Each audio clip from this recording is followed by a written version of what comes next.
Good evening. We'll start right on time. We've got an online audience too, so I'd like to welcome you all. My name is Bartley Grosserichter. I am the founder of Munich Dialogues on Democracy and the current president of the Yale Club of Germany. And as y'all might know, these dialogues are a partnership between the Yale Club and Munich's amerikahaus. So I'd like to welcome you in all of our names to our evening about whether or not we can trust America going forward again. So with this title, we could talk about presidential politics. We've got an election in a year. The state of the race, Biden is running again. Biden has embraced the transatlantic relationship and America's role in the world. But it looks like the Republicans will be nominating Trump, who is threatening to pull out of NATO. He also has quite a few legal problems right now. So can you run from jail? Can you be president in jail? Can you jail a former president? And what does that mean for the Secret Service, right? And after 22 days of chaos, the Republican Party in the House of Representatives continuously only nominated people that embraced President Trump. And as of yesterday, we now have a relatively unknown, relatively new to Congress, incredibly far-right speaker. So we are 3 weeks away from a government shutdown in the United States. November 17th is D-Day. And the world's on fire, as we all know. We've got a hot war in our backyard here, and we've got a powder keg in the Middle East. Not to worry, we do have a wine bar afterwards, so if you need it, there will be some wine. So, our guest tonight is on a tour of Germany with the German American Institutes. So before we get going, I would like just to take a minute to talk about amerikahaus and these institutes before I introduce him. So if you get your emails from me, if you don't, you should sign up. You saw that in September I was invited to participate in a ceremony in Berlin at the Federal Foreign Ministry, which is the State Department here, for the founding of the Association of German American Institutes. There are 12 in Germany now, and our US Ambassador Amy Gutman spoke, and she gave a really impassioned speech about how these all started. And we've done this before, but I thought tonight was a good time to do it again, to remind us that they all started with the paperbacks that the GIs left behind in World War II. They were lending libraries, and they started in really random locations. It was a corner of the Frankfurt Stock Exchange. It was a medical library in Munich. It was a bombed out building in Berlin. And these grew. America saw potential for cultural diplomacy, and within years there were over 50 amerikahauses in Germany and in Austria. And what could you do there? Well, you could read Life magazine. You could read a newspaper. You could check out a book. But most importantly, after all those years of fascism and war, you could debate and discuss democracy. So as I said, most of them have closed today. So it's really a jewel that we have here. The youngest is in Leipzig. It's only 2 years old. Munich is the largest, with over 400 events a year. So these institutions deserve to be celebrated, and we should all be really thankful that we have them. And as I said, David is with us tonight on a trip that is sponsored by these institutes. So it's Thursday, you're in Munich. But he's been to Leipzig, Berlin, Bamberg, Stuttgart, Heidelberg, Tübingen, right? And tomorrow, so anyway, I say that because he also posted an article, you might have seen it last night on the Atlantic website, about whether or not Germany can avoid its Trump moment. So maybe tonight we can add to the mix his impressions of what he's seen in Germany and the kinds of questions he's getting from Germans. So without further ado, I'm really pleased to welcome back to us tonight David Frum, author of 10 books. The last 2 were Trumpocracy and Trumpocalypse. He was speechwriter and a special assistant to President George W. Bush in 2001 and 2. And now you can find him as a staff writer at The Atlantic. We will have time for a Q&A after David's remarks, so hold your questions and join me in welcoming David.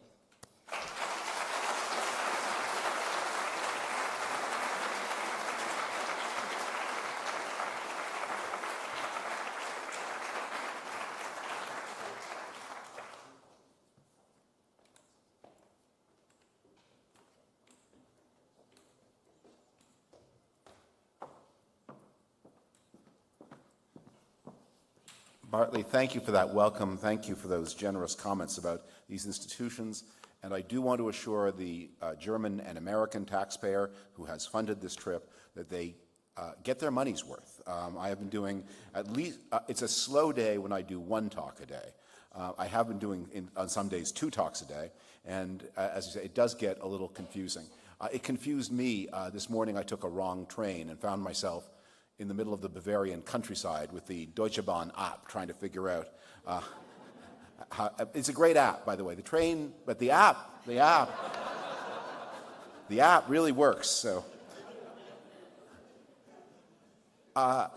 one of the questions I have been asked about this talk is whether I have revised it in light of recent events. And I can only say, you don't know the half of it, because this talk was originally planned in the spring of 2020.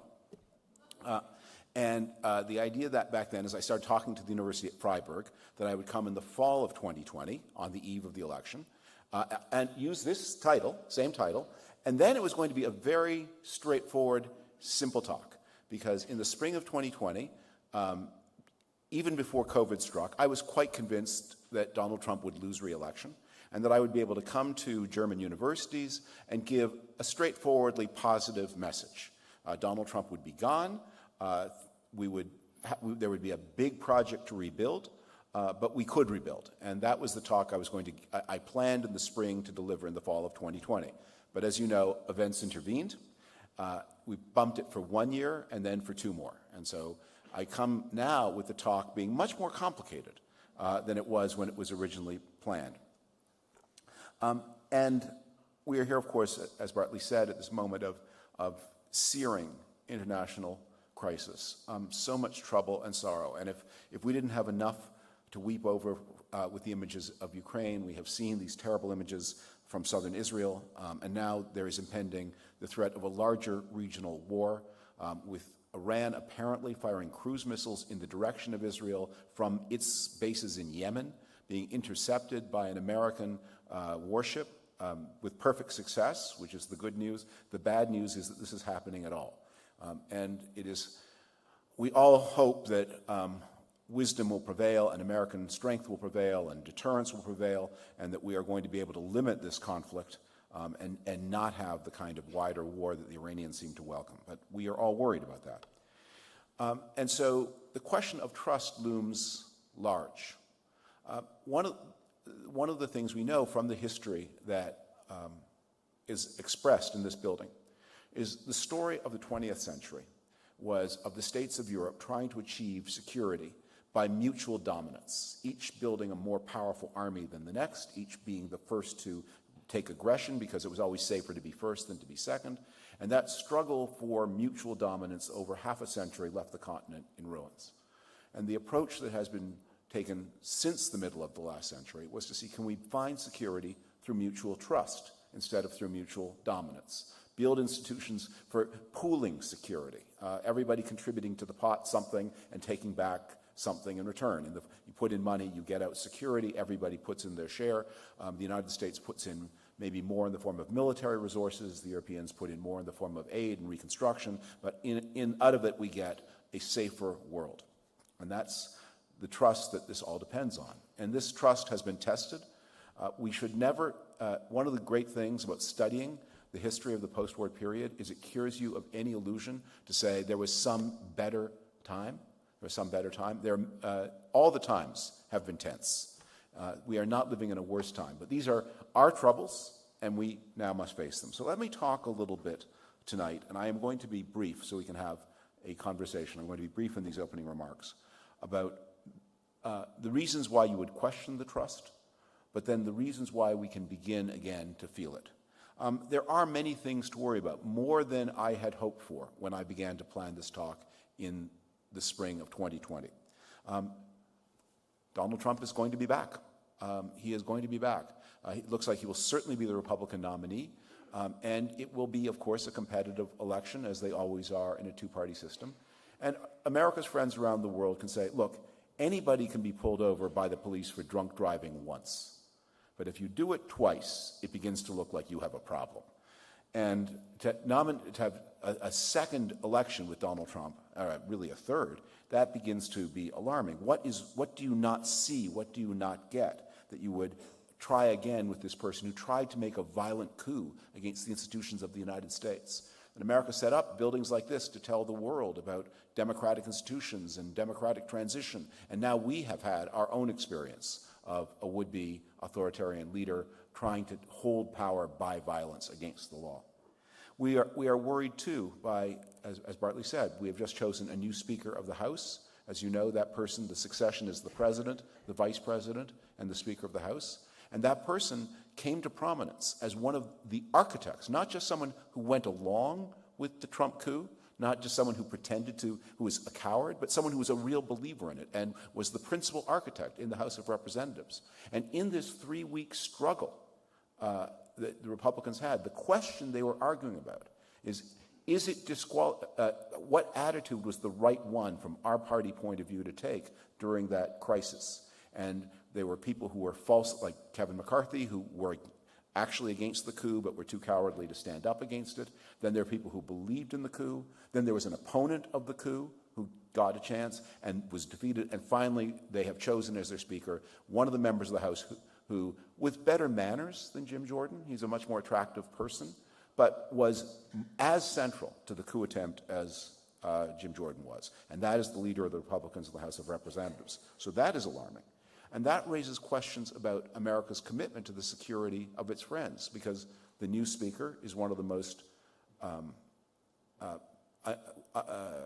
difficult ally, one of the most least satisfactory allies of the Ukrainian cause. He has been an opponent of aid to Ukraine, and he will empower that faction of Republicans in the House of Representatives who want America out, which means Putin wins. Whether they will acknowledge they want Putin to win, but that is the predictable result of the policy they advocate. And then we have these larger and surrounding problems. That we want to rebuild a relationship of transatlantic trust based on not just security but other aspects. The Biden administration has been as protectionist as the Trump administration. The part of the Trump agenda that has really been internalized in the American system has been the distrust of trade. Biden, in the first half of his career, was a strong free trader. In the 1980s and 1990s, he supported all the trade expanding agreements that came before the U.S. Senate. But about 15 years ago, he changed his mind. And as president, his administration has been protectionist. And it looks like, and Biden's theory of the election, which sees its reelection depending on his success in those states with trouble that were the former industrial base of the United States, the Pennsylvania, the Michigan, and the Ohio. That's where he thinks the election is going to be fought and won. And so much of his policy is based on holding on to the disaffected industrial workers who went to Donald Trump in 2016, went to Biden in 2020. He's trying to hold them in 2024, and the price of that is the structure of world trade. And then we have deeper problems that we have not been able to solve. We have this global migration crisis that is such a source of strain. When democratic governments are seen unable to cope with global migration flows, on this side of the Atlantic and that, this becomes the best argument that authoritarians can have. We will stop this problem by using harsh means that the people who are speaking about democracy are too timid or weak to use, and they won't stop it, and we will. Now, that often turns out to be a lie, but it's a promise that people hear, and they look to the parties of law and democracy and say, why can't you solve this problem for us? We care about it. Why can't you even talk about it? Maybe you don't have a solution, but not being able to talk about it certainly makes it harder to find a solution, and you won't talk about it, and we care about it, and we are going to look for somebody who can. I wrote a story for The Atlantic at the beginning of the Biden administration about the need to come to grips with this, and the title of the story was, "If Liberals Won't Protect Borders, Fascists Will." And that is a warning that I think is as relevant on your side of the Atlantic as on ours. And the last is that while we debate these bitter issues of the day, there are deep problems in our world that are going unaddressed. We have a problem with how do we make our industrial way of life sustainable environmentally? How do we not plunge ourselves into climactic disaster over the next 20 years? It's hard to pay attention to that in these crises. So these are all the reasons for mistrust and doubt. But that is not the message I came tonight to share with you, is this other one. Because just as the people who built this building believed, and just as they proved, so it's now our turn to show that the resources of free and democratic societies will be equal to these problems. It's pretty unpleasant that Donald Trump is a candidate again, but the American legal system is holding him to account, and we have seen in case after case that he is being held to account. And one of the reasons he is so desperate is because he can see that his alternatives are win the presidency or go to prison. If he is not president after November 2024, he's probably on the way to prison for the rest of his life.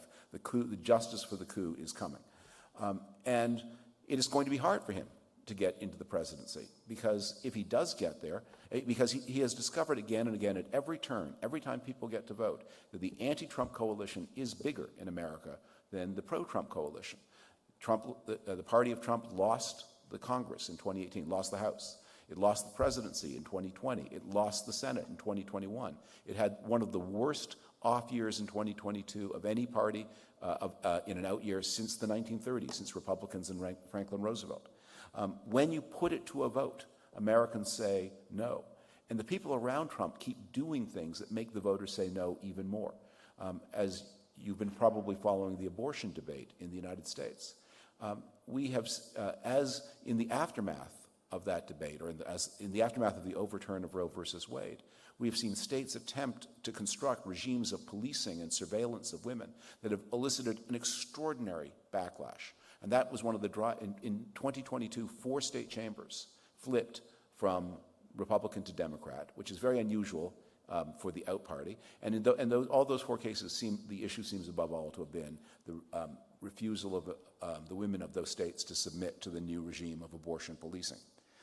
We have seen the democratic issue become central to politics. You know, in 1995, if you were to speak in an American public forum about the American democratic system, people would tune out. This is for high school graduation day. This is for a 4th of July oration. This is not what real politics is about. Real politics is about Social Security and health care and taxes and international problems, but we all take this for granted. Spare us, save it for the high school students. In the 2020s, these issues have suddenly come to the very center of politics. And we have seen people act and stand in queues and vote, and sometimes vote even when their local authorities are doing everything they can to stop them in order to take a stand for their democratic system. It's easy to understand that we fight for what we love, but sometimes we love what we fight for.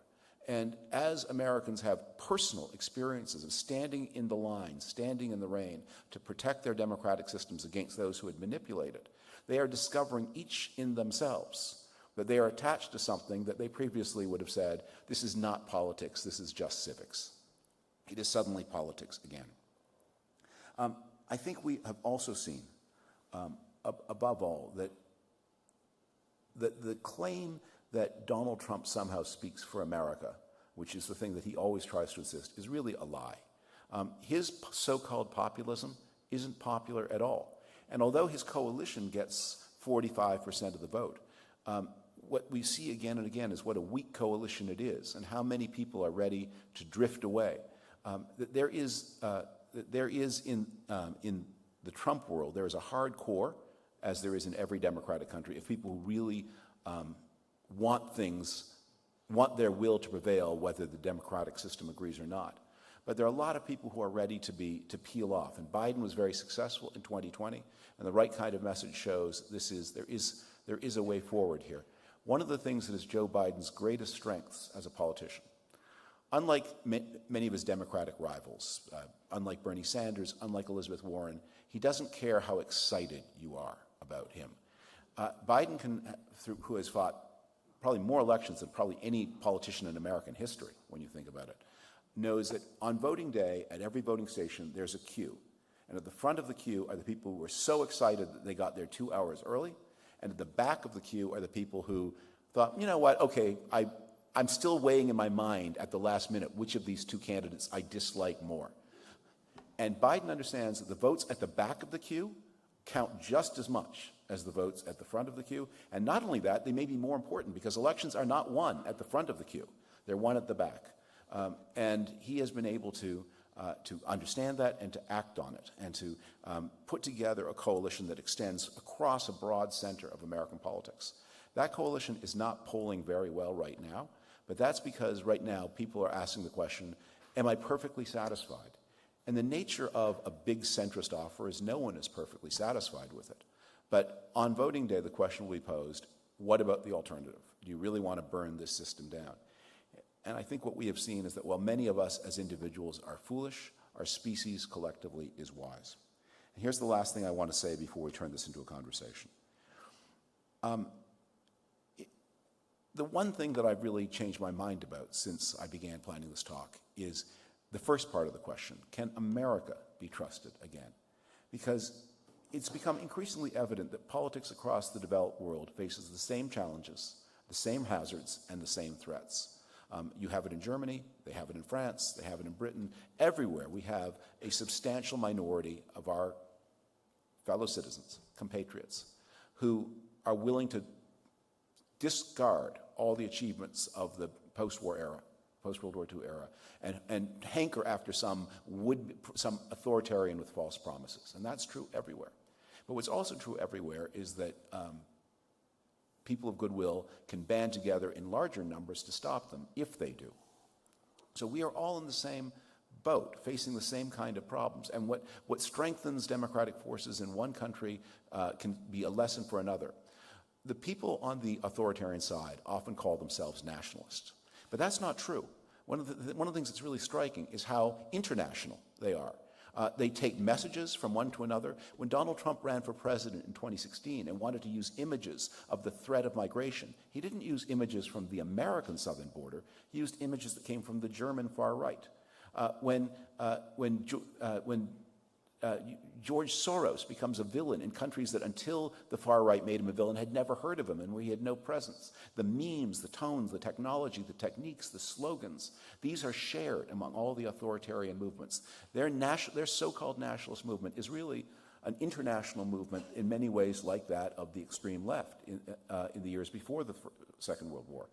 So the movement of democratic forces has to learn from that and to counter it by itself becoming internationalized, by itself sharing, understanding that local conditions are different. Here the economy is up, there the economy is down.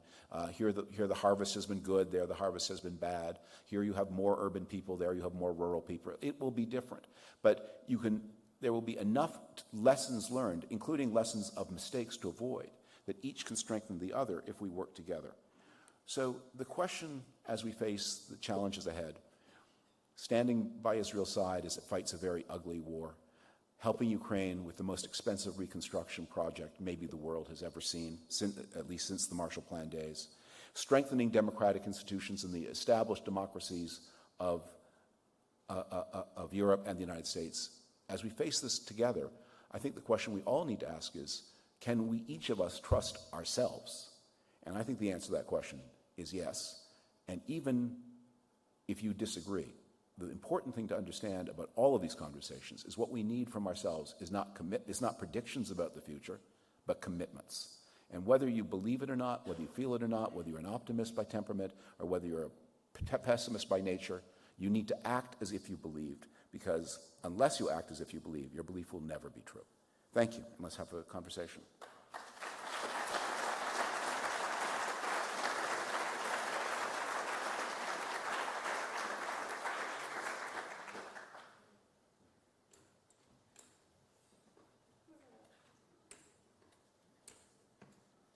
Going as fast as I can. Thank you. Okay, now I'm stuck. You got me. Thanks. Thank you, David. So we will be taking questions using Slido. So if you go to slido.com, you can put on your phone, you can type in the questions and they'll show up here. And I believe, am I right, we also have a microphone, Dominic? Do we have a microphone? There was one here. I was told there was a microphone. I don't see anybody. Start with Slido, okay? And thank you. I was afraid you were going to end on a negative note. It's nice that it didn't end so negative. What about, it might be a wonky question to start with, but what about the system in the US, the electoral college system? Yeah. Well, it might only be 50,000 people. There are, one of the things that Donald Trump has taught Republicans who follow him is that they really are a minority party. It used to be a conceit. Right-wing parties everywhere used to believe, we speak for the real people, they speak for the fake people. All we need to do is mobilize our people, and when we're defeated, it's because we haven't been clear in our message. In the Trump era, his followers have understood, no, we actually really are a minority. And our path to power is to suppress voting, to make it difficult for people to organize, and to rely on systems that empower the minority, not to protect minority political rights. It's important to avoid, to create a tyranny of the minority. And the instruments for that are not just the Electoral College. Now, there are many, the state gerrymandering practices, the difficulties in the way of balloting. The bad news is the Electoral College is very difficult to change. It's in the Constitution. It's been a mess. It became obsolete in 1800, quite literally. The way that it worked for the two Washington elections, it worked for the first Adams election, and by the second Adams election, it was already not working. And there have been attempts periodically to get rid of it. They have never been successful. But there are many other things that are much more available to fix. States can make it easier for people to vote, and many are doing so. States can take action, and state courts can take action against gerrymandering. One of the worst gerrymanders, that of the state of Wisconsin, is being undone. And North Carolina is having an even worse one. But this is a constant battle. But these are things you can fight in a way that with the Electoral College, you're sort of stuck. I don't think it's going to come down to 40,000 people, because I think the Biden people are going to discover that they are mistaken in their theory of the election. Their theory is they're going to win in 24 the same way they won in 20 by doing extra well in Pennsylvania, Michigan, and Ohio. But there's another path which they need to pay attention to, which is not focusing just on the areas that are troubled industrial areas, but areas of dynamic new economy. Georgia, Arizona, Colorado. And they may find that there is a path, there's a different kind of path, and that Donald Trump has actually a very narrow and difficult path to the victory and in the Electoral College, and Biden has at least 2 and maybe 3 different routes. Okay. Let me see. Someone wants to know how you evaluate Trump's chances of getting reelected next year. Thank you. Okay, thank you. How do I evaluate? So that we've talked a little bit about that. It should be 0. So anything above 0 is concerning, but it's not 50-50. That Biden is, just when you go through all of the various things we know about what has happened, but Biden is the more favored, despite his poll numbers. And one of the reasons I think this is that we have seen in a series of elections, in the special elections, in the 22 elections, that the Biden coalition has tended to do better than the polls suggest it would. There are a lot of theories about why this is so. The 2 main theories that I've heard are, first, that the abortion issue has proven much more powerful with young people than conventional models of turnout would indicate. So 2018 had the highest youth turnout since 18-year-olds got the vote in the early 1970s, and 2022 had the second highest youth turnout since the 1970s.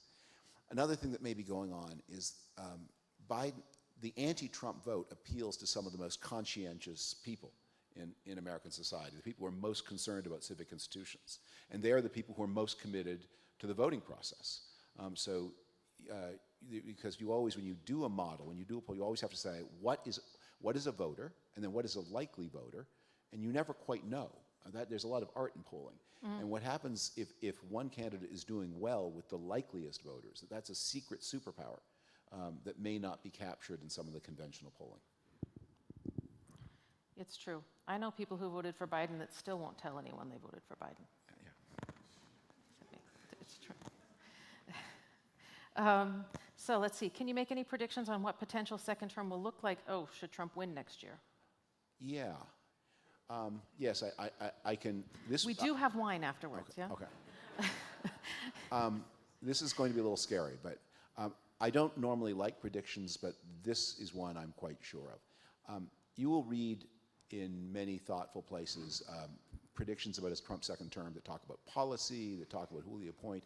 You need to, it's going to be total Armageddon chaos from the first minute, because Trump is going to arrive, should the United States and the world have the misfortune to encounter him again, he is going to arrive either immediately after or immediately before facing criminal conviction. And all the questions you praise, which have never been confronted, are going to be presented in a very intense form. And so there will be this, Trump's first priority will be to destroy the American legal system, either by shutting down the Department of Justice or by trying to pardon himself or some other trick.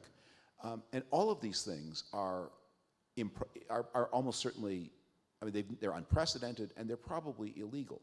Richard Nixon, after all, was forced out of office. Why? For trying to stop a judicial investigation of the Watergate scandal. That was the thing they caught him for, was they proved that he was in the middle of an act of obstruction of justice. No one to this day knows whether Nixon knew about the Watergate burglary in advance. What was proven was that he'd authorized the payment of funds to keep silent the people who had done the Watergate burglary, i.e. to impede an investigation, and that's why he was forced out of office. So Trump is going to not do it surreptitiously. He's going to, in full public view, try to shut down the Department of Justice. I was going to say, with Nixon, there were people in his party, his own party, who were upset with that. Yeah, there are people who have gone to prison for their pardon it. So he's going to try to shut down the Department of Justice. Then there'll be a question, can he pardon himself? And a lot of people think, well, Trump will do these things and everyone will say, oh, well, you said the magic words, I guess we have to stand down. It's going to look like the streets of Tel Aviv 3 months ago. I mean, you're going to have hundreds of thousands of people in the streets marching against these attacks on the legal system. No one's going to be able to think or do or talk about anything else. And meanwhile, Trump will be trying to shut off aid to Ukraine, and that will produce a huge uproar. Remember, the Ukraine cause, it's not as overwhelming as the pro-Israel cause, but it's still about 60% of Americans support Ukraine, including about 80% of Democrats. So when Trump tries to hand over Ukraine to Russia, when he does all the foolish things and irresponsible things he says and does, it's not going to be like 2017 where there's a shock and people sort of left it to the experts and we didn't have a lot of public uproar. There's going to be immediate public uproar. There's going to be immediate chaos. And he is going to be faced very soon. We're going to be confronting almost immediately the question that you raised. What happens if a president is convicted of a federal crime? What happens then? And that's not one that Trump can say, nobody talk about this anymore, I'm president, we settled the matter. He won't have settled the matter, and it will be chaos. Are you the one who said that if this was true, he could kill the First Lady? Yes. Yeah. Yes. So I gave if the president can pardon himself, that implies that the president can walk into a bedroom of the White House, shoot the First Lady dead, and write a pardon for himself. And maybe Congress might impeach him, but he would still be immune. It would also imply, by the way, that if the president has the power to pardon himself, the vice president can walk into the Oval Office, shoot the president dead, write himself a pardon, and because he's now president. I mean, these things can't be right. These cannot be the correct answers to the legal problem. And I will also note that the last time the head of state in an English-speaking country tried to claim that he was immune to the law, the English cut his head off. That was Charles I, and that was his argument. And the English said, well, there's only way to settle this matter. We cut your head off and then see if anyone tries it again. And since then, their monarchs, well, after 40 more years, their monarchs became very well behaved. Okay. One of the problems the Republicans have generated for themselves is in the 1990s, they instituted an unwritten but effective rule that when they were in the majority, they would govern with a majority of the majority. So if there's a Republican speaker, and if there's a bill and it could pass with the votes of the whole House, but only a minority of Republicans would vote for it, then they wouldn't allow the vote to happen at all. They would only proceed with the vote if it won if it held the support of a majority of the majority. And one of the ways we get out of the price, and this is one of the things the Democrats were demanding as part of their price for supporting a speaker, was to say, we want you to abandon this practice and to say, if a bill has the majority of the House, the bill should at least get a vote. And you should give us that chance. Now, the new speaker, I think, is probably still committed to the majority of the majority. And as I said, he said in his opening remarks that he's very committed to proceeding with aid for Israel, and that will be popular. He's very committed to doing something about the crisis at the border, and that will be reasonably popular. And he has made it clear he wants to avoid the November 17th government shutdown, which is otherwise impending. So that's commendable. But he did not say anything about Ukraine. He has been a Ukraine skeptic, and President Biden has very correctly said, I want this as a package. I want the border and Israel and Ukraine, and also help to our friends in the Pacific, all in one bill, voted together, and I want it to be big. I want to do it once. I don't want to have to come back again. I want to make sure the Ukrainians have enough money to see them through till their success. And it's really, and the reason it is so important to get this done this way is because if we do succeed collectively as an alliance in these objectives, our prize for success in Ukraine is that we get to rebuild Ukraine. And that's going to be even more expensive than the war to defend Ukraine has been. And we're all going to have to pay our fair contribution. And Americans are going to have to deal with this question because it's not going to be popular in the United States. But if America doesn't deliver its fair share, then it's going to be hard to get the Europeans to do their fair share. And never mind the British and the Australians and the Canadians and the Japanese who will also have to step up. And Ukraine may be left in ruins. And then you may have a failed state on the European continent. And that's just such a terrible prospect. And we have such a chance to make a success of this, but that is going to require transatlantic cooperation second and bipartisan cooperation first. To go back to what you were talking about, the majority rule, that might be, so yesterday in the Washington Post, Max Boot, I think it was Max Boot, said that in this whole speaker fight, the Democrats put party over country. Yeah, because they didn't help the Republicans. Now, there are two ways of looking at that. What do you think? Max Boot is a good friend. I have a lot of interest always in what he has to say. I don't think he's correct in this instance. I think one of the ways you make a political system work is this political system has certain understandings, and if people depart from those understandings, to make the system work, they have to suffer a penalty for the understanding. And you don't say, well, it will be worse if we, because yes, at any given moment, the consequence of applying the sanction may be worse than the consequence of ignoring it, but the long-term consequence of the system. The Democratic problem with McCarthy was, they said, he lies to us. He can't be trusted. Yeah. And he was implicated not as enthusiastically as the current speaker in January 6th, but he helped with the cover-up and protected it. So they said that we need to have a speaker who voted to certify the last election. That's our requirement.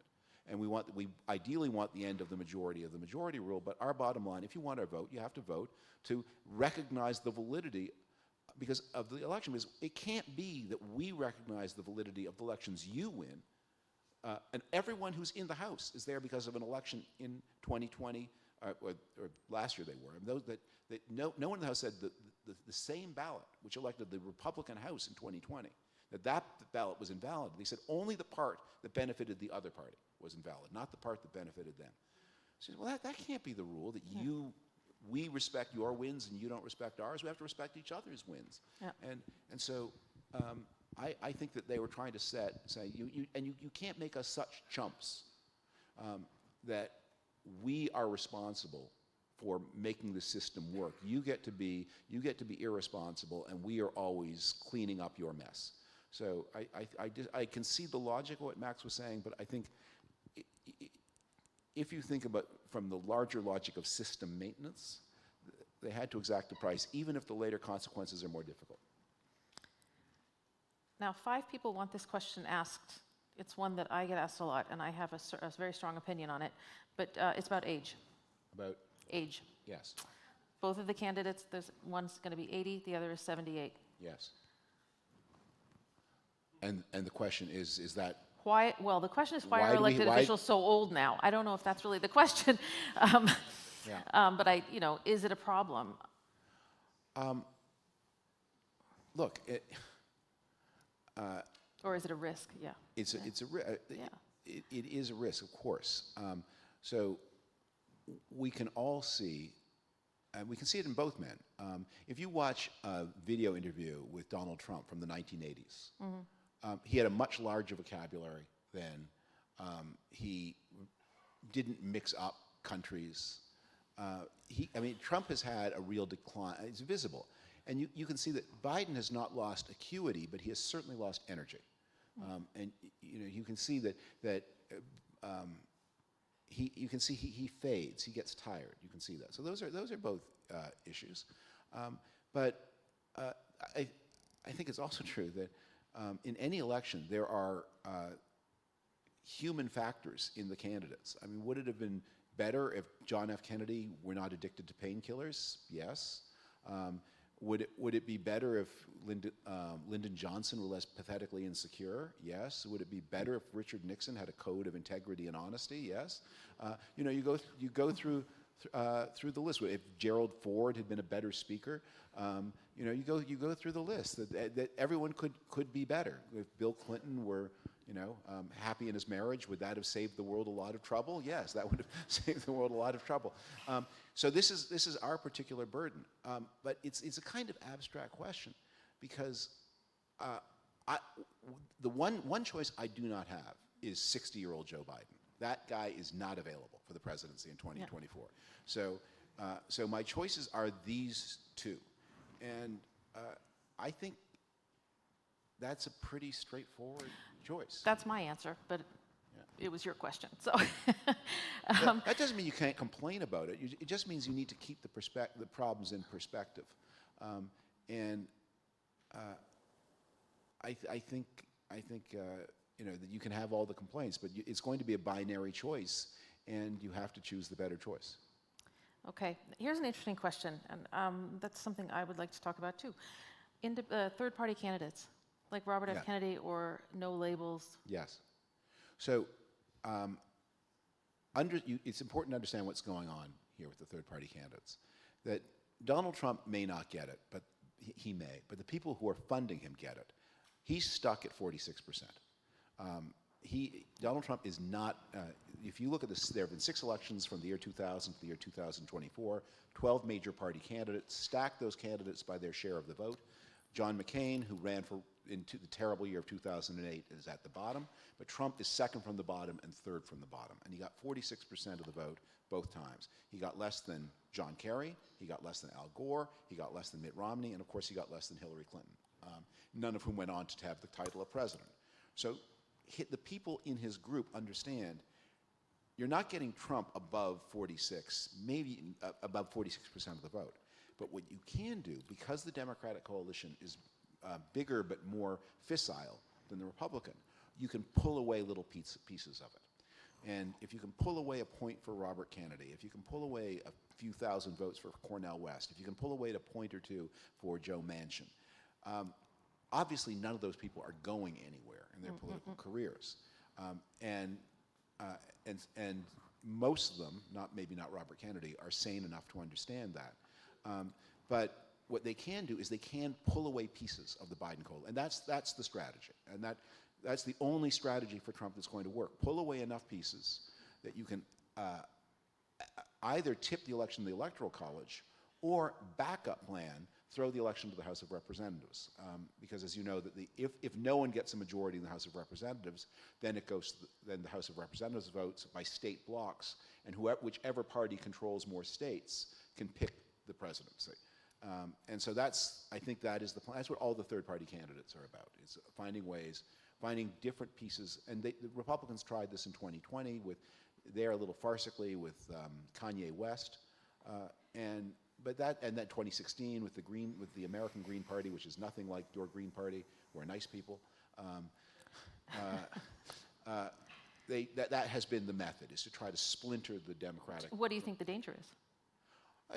It's their best plan. It's their best plan. Okay.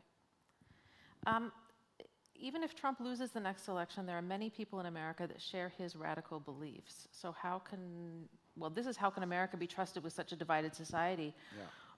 You could rephrase the question and say, how do you rebound from that? Yeah. Well, I think that the people who actually share the full spectrum of his corrupt and authoritarian beliefs, that's not half the society. I mean, the really intense Trump supporters are a much smaller fraction of the electorate. What Trump's benefited from, this phenomenon, I think it's not a uniquely American phenomenon, of negative partisanship. There's a background story here. So through the 1990s, one of the things that everyone who commented on American party politics observed was that there was a decline in the share of Americans who said that they were Republican, and there was a decline in the share who said they were Democrat, and there was a great rise of independents. And without thinking hard enough about that question, the people who observed this assumed that independent must mean centrist. And then much was written in the 1990s about the rise of this new center, about the new independent voter. Ross Perot's two campaigns seemed to hearken to this. There was a lot of wishful thinking here. And the answer was given by a political scientist named Alan Abramowitz, who in the early 2000s did a very ingenious survey where he said, okay, I get it. 20% of you are Republicans, 25% are Republicans, 30% are Democrats, and the rest of you say you're independents. My question is there one party that you hate more than the other? Oh, when you ask the question that way, there are no independents, that everybody has a party they like less. And I think either he coined or popularized the phrase negative partisanship, that our politics is not driven by our support for a party, but by our dislike of the party we don't vote for. And so you can see this right now, that people who have given millions and tens of millions of dollars to Ron DeSantis in order to stop Donald Trump. There was a story on this, I forget which paper had it just today, where they interviewed a bunch of people who'd given a lot of money to DeSantis and Nikki Haley, and who are now coming around to Trump. And the reporter said to them, like, why? Like, you know, if you dislike Trump enough to give $10 million to Ron DeSantis, why didn't you dislike him enough to give your vote to Joe Biden? And the answer was because they have constructed in their minds a vision of what the Democratic Party is that is so terrifying to them that they would rather come home to their own party in order to keep out the other about which they've told these frightening stories. So what Trump has discovered, we in effect have a multi-party system too, but it's bound in a different way than yours. So if you can get a plurality of a party, you can capture the party, then you can mobilize negative partisanship as your resource to make a lot of people who don't like you very much go along with you because you have scared them that Joe Biden is Vladimir Lenin. But that was, I mean, that's something that the German press has picked up on this week, because there have been lots of breakfast table conversations at my home about what to do about these people who are going back to Trump. Well, what you could do, or one way is, what I'm about to say doesn't actually work as politics, but I have tried this with Republican friends. I mean, I'm a Republican still, but the ones who are like, go team. I would say to them, now, just imagine that you had done as I did and voted for Hillary Clinton in 2016. And let's say she had won. What would the world look like today? Well, she would be president, first woman president, that's a nice thing. But there would have been a Republican House and a Republican Senate. So she wouldn't have been able to do anything too crazy. And then in 2018, because it's now a third Democratic term, people are getting impatient, the House and Senate majorities would have grown, and Republicans would have big majorities in the House and Senate in 2018. And they would have won a lot of states, and they would have won them honestly. And they wouldn't have needed gerrymandering. They would have won them fair and square in 2018. And then in 2020, everything would be lined up to elect some proper and responsible Republican as president, and you would have had the trifecta. And without Trump, and without dirty dealing, and without whatever arrangement you had with the Russians, without any of that stuff, you would have had, honestly, the presidency, the House, and the Senate, and you could have done some real reforms. Wouldn't that be a better world? And when I say that to people, they sort of grumblingly say, well, maybe, but I still wouldn't do it. But what do you do? The practical answer is that, and this is something that I think that Biden is well positioned to do, is that you have to fight negative partisanship by the politics of acceptability. Those of you who remember the days when families had more children and fewer television sets than they do now, will remember how TV used to be programmed, that TV programmers used to face a problem. It's Sunday night, everyone in the family is in the living room, there's one television set in the whole house, and there's going to be an argument about what to watch. And so the TV networks of those days invented the concept of the least objectionable program. No one minds nature shows. Not everyone loves the nature show, but no one minds the nature show. So we put the nature show on at Sunday at 8 o'clock. It's the least objectionable program. Everybody will settle and watch it, and no one will wander off and make a snack.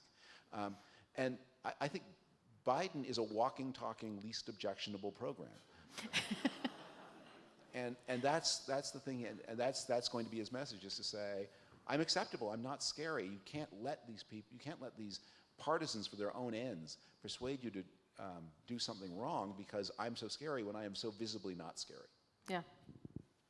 Yeah. Is there a chance the Republican Party splits into two parties? Well, look, all the parties are in reality coalitions. But the rules of the game incentivize them to combine together, because if you split, all you do is guarantee irrelevance. Irrelevance, exactly. And that's now some states are experimenting with different kinds of voting rules, which states can do, various forms of transferable ballot or preferential ballots. And it's not impossible that that system may spread to more. I think Alaska has it, maybe I think there's one state in the Midwest that does it. I don't remember exactly, but it may be that this could spread and catch on. It is a good way to deal with polarization within a two-party system. It's just because if both parties know that we could lose some share of our less enthusiastic voters, they could split their preferences. That may create some incentives for more responsible political behavior.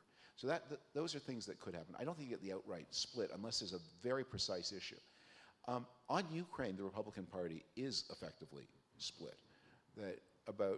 When you poll Republicans, about half of Republicans are strongly in favor of supporting Ukraine, and about half are strongly strongly opposed, or about half are opposed, I shouldn't say strongly.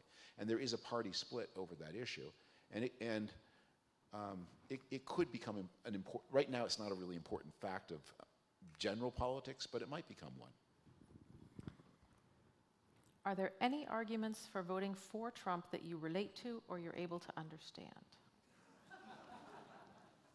He can be funny. He can be, I think that's one of his secrets. I think one of the Frankfurt School writers, maybe Adorno, somebody like that, said that the dictator often acts the part of the clown. And I think he was thinking principally here of Mussolini more than Hitler, but there is a kind of clownishness that reassures people that this is all a joke, I don't mean it, but it's also the impunity of power. I can make jokes about things that shouldn't be joked about. So whenever Trump talks about murdering a political opponent, for example, he will do so in a way that it's a joke. Ha ha ha ha. You took me seriously, silly you.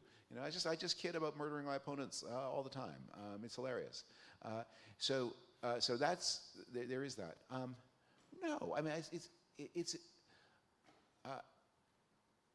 I can go through the roster of candidates I've opposed and can see why other people interpreted their actions differently or attached different priorities to things they said or did.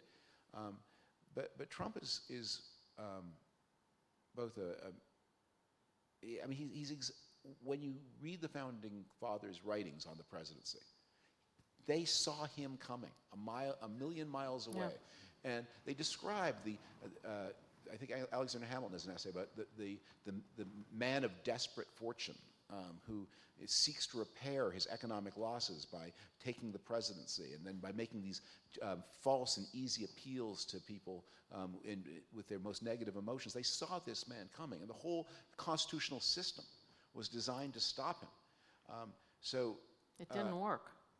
But they didn't promise it would work. Oh. They were not. They're pretty gritty realists. I mean, if you were writing these rules in 1790, the world you knew was a world in which republics failed. over and over and over again. And they had just seen the only large-scale republic in the history of the world to that point, the Polish Republic, be torn to pieces in 1772. And then again in two more partitions after. It was not a hypothetical thing that they had to read Plutarch to understand. They had seen it happen in Poland. They knew Republicans were always in danger. They'd seen foreign influence rip apart Sweden, bribes from different, Sweden had a kind of aristocratic assembly in the 1770s, and bribes from foreign governments ripped it apart between hats and caps, as the factions were called. This was all very real to them. They were not starry-eyed idealists at all. They did the best they could, and then they left it up to us. And so when you say, can I understand this? We have to do as well. We have to live up to the role that they left us and stop this person whom they saw coming and wanted us to stop. And that's what they're telling us from their honored graves. There are a few questions here on Ukraine. I'm going to try to bundle them. Do you want to elaborate on the degree of fatigue in the U.S. and if you think that the traditional foreign policy Republicans like Mitch McConnell can have an impact? Well, Mitch McConnell is leader of the Republicans in the Senate, so if anyone can have an impact, he can. And he has been very robust on this question. Ukraine, I think one of our biggest problems is Ukraine ignorance. Very few Americans understand that Europe has given twice as much as the United States. Very few Americans understand how much we've spent and how it relates to the rest of the. In over 2 years, we've spent $75 billion on Ukraine, which amounts to about a little more than out of $1 of national production, that amounts to a little bit more than 1/10 of a penny out of every $1 of national production. And of that $75 billion over 2 years, not $75 billion in 1 year, $75 billion in two, 1/3 of that money is the value of the obsolete or outdated military equipment that we have given them in kind, not in cash. So when we give them old Bradley fighting vehicles and the missile systems, all of which were being taken out of production. Same thing with the F-16s. Then we get to build new ones. Well, we're not going to build new F-16s. The United States, I wrote an article about this for The Atlantic, has purchased since the middle 70s about 2,000 F-16s. And it flies now fewer than 900 of those 2,000 F-16s. And the Air Force would like to get rid of as many of them as it can as fast. But there are 1,100 that are in mothballs. There are 900 that should be maybe 300. So we're not giving them cash to go buy the newest. We're saying, look, this is better than anything the Russians have. And that's been true with the European stockpiles. So it's not just, when you hear the number, it's not cash money. And even a lot of the cash money that we've spent, of the $75 billion, so about $25 billion has been old equipment, approximately half of the rest has been paid not to the Ukrainians, but has been the cost of services provided by Americans to Ukraine, putting things on a boat, sending the boat over, unpacking the boat. So that's a cost. The various kinds of technical assistance that have been provided, that's a cost. But that's not cash money that they get. It is cash money. It is spent, but it is spent in the United States or by Americans on Americans to support Ukraine. The amount of money that has gone directly to the Ukrainians is only about 1/3, a little bit more than 1/3 of the $75 billion over 2 years. Most Americans don't know that. They don't know that you've given more. So it's not fatigue, because how can you be? This is a comparatively light burden. How can you be fatigued by it? But what there is ignorance, and then it has become a partisan issue because it has become a badge of identity of the pro-Trump cause to be anti-Ukraine. And while some small number of them genuinely belong to that global movement of influence that has sincere commitment to the Russian side of the fight, most of it, they just know people like us don't agree with this cause. This is something that people like us are supposed to be skeptical of. And different Republican leadership would change it. Someone just pumped in on that note. How did we get there after the Marshall Plan? America was so generous, or was the attitude similar? The Marshall Plan was enormously controversial. We forget the history. Once you know the answer to the exam question, so Robert Taft, who was the leader of the Republicans in the Senate and was a hugely important person in the 40s and 50s, opposed both the Marshall Plan and U.S. entry into NATO. It was a tremendous battle, and it took the without the enormous personal prestige of Dwight Eisenhower, it's not clear how well this would have gone. The Marshall Plan was driven it was driven by generosity, but it was driven also by fear of Soviet communism, and sometimes exaggerated fear of Soviet communism, and sometimes, by the way, cynically manipulated fear of Soviet communism to get people to do the right thing that maybe they wouldn't have done with only responsible arguments. So it was hard. It's always been hard. It's always been hard because the prize is so. I mean, it's not true that you build. I'm going to be a little sentimental here, if I may, because we always talk about problems, and especially when we're in Europe, land of paperwork and bureaucracy and late trains, that you can sort of lose sight of the incredible achievement of what has been done here. This continent whole and free, as the elder Bush used to say, now an exporter of security to others, no longer an importer for itself.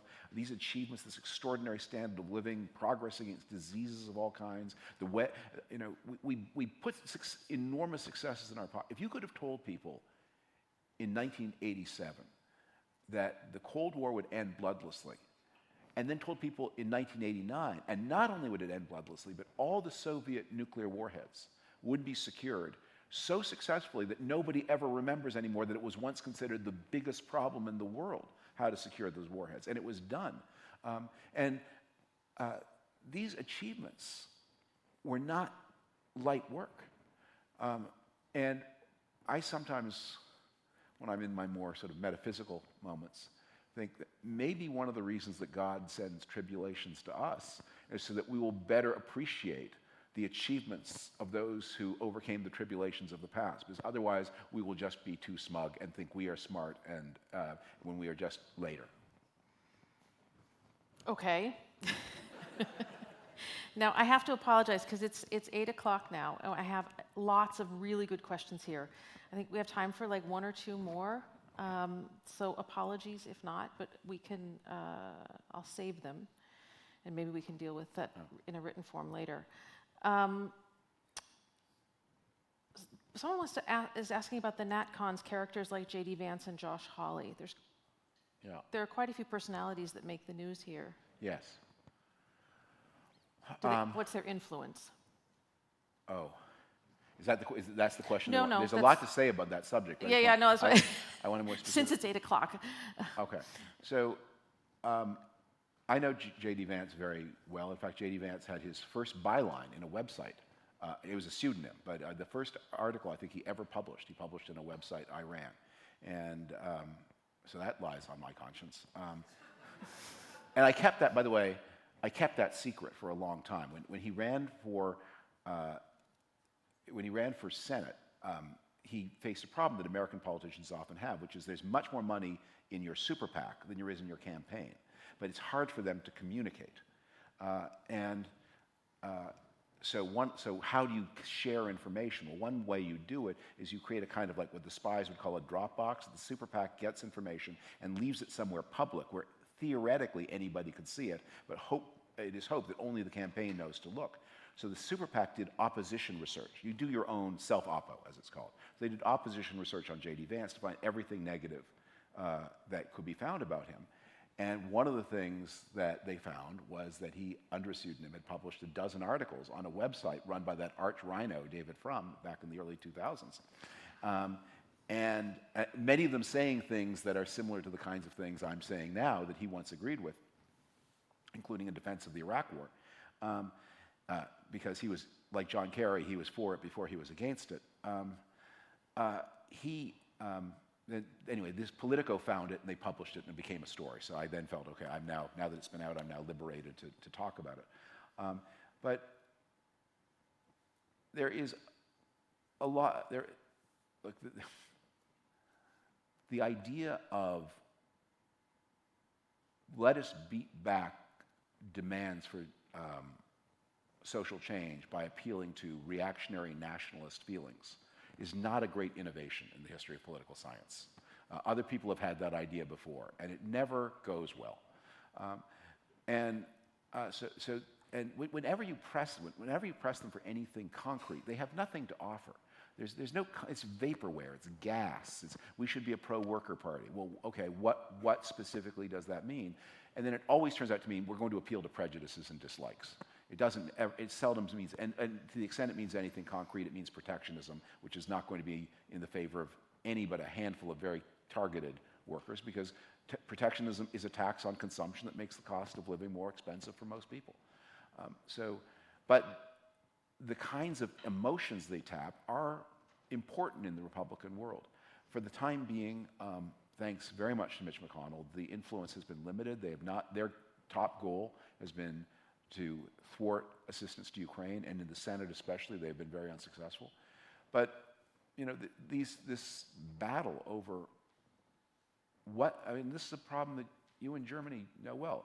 What does right of center party politics look like? Does it emphasize the market? Does it emphasize creativity? Does it emphasize private creation of wealth? Does it emphasize steady rules? Does it emphasize free trade? Does it emphasize collective security? Does it emphasize enforcing the law in an impartial manner? Or does it chase after prejudices and dislikes and hatreds? And this is battle. It's easier when you have more parties. Right, but it maybe. Look, you're going to have it right now. You're going to have what, 30% of the vote in future German elections. You're not going to have a choice. You're going to have two versions of this ideology: one slightly right-seasoned and one slightly left-seasoned, but they're the same thing. And you're going to have we all face this battle. And those of us who I still consider myself a person of the political right, but those of us who are on the market right have to fight hard, and maybe it's especially our responsibility to battle those who want to have a right that appeals to prejudices. And as I say, many of my talks here have been funded by the Konrad Adenauer Foundation, so I'm not telling anything that wasn't known to him a long time ago. And we have to do it all again. Okay. For one last question, I've got someone who said, what organizations, movements, or individuals make you hopeful for the future of U.S. politics? Trying to end on a better note. So many. I am hopeful for the future of U.S. politics. I basically am. So, look, I've stood in those queues myself, and seen people dig deep and make the sacrifice to participate in democratic life. You see student organizers, you see people driving around and knocking on doors. That's very inspiring. And you see, especially at the state level, lots of people who are in politics to solve problems and who are willing to. The thing that is so strange is when you think, what is the American character? It's pragmatic, it's deal-making. We don't have the best art, we don't have the best food, we don't have the best quality of life, but we are supposed to be good at solving problems. Getting stuff done. Yeah, we're supposed to be people who understand that the spirit of the handshake, the spirit of mutuality, that's supposed to be the American spirit. So, and you see that in every area of American life except politics. So why can't politics be more like the rest of America? And I see even in politics, I see people think, if I have a chance here to get 2/3 of what I want, that's better than nothing. So instead of yelling and screaming and creating a fuss, why don't I? And maybe if I can nudge it to like 2/3 plus, that's even better. But maybe it's going to be 2/3 minus, and that's not the end of the world either. Okay.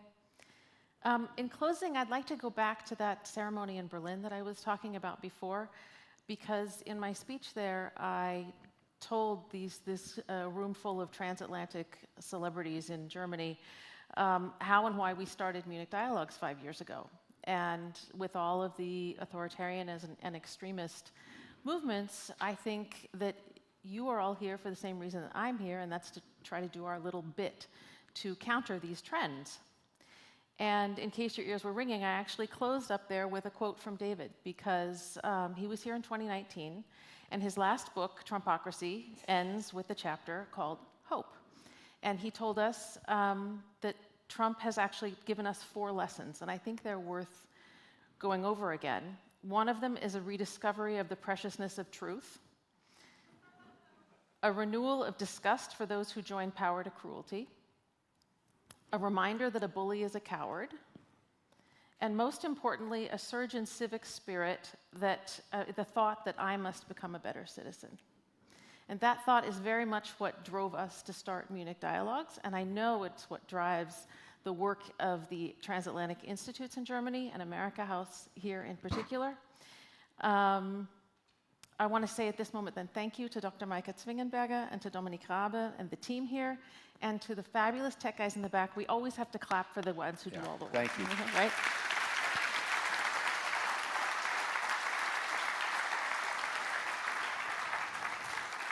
So before we go have a glass of wine, I really look forward to the work we can do together going forward. I'll see you at our next event, end of November, where we're going to go back to Ukraine with war correspondents, so watch the website. Thank you very much, David Frum. We can move this out to have a glass of wine. Thank you. Thanks, David.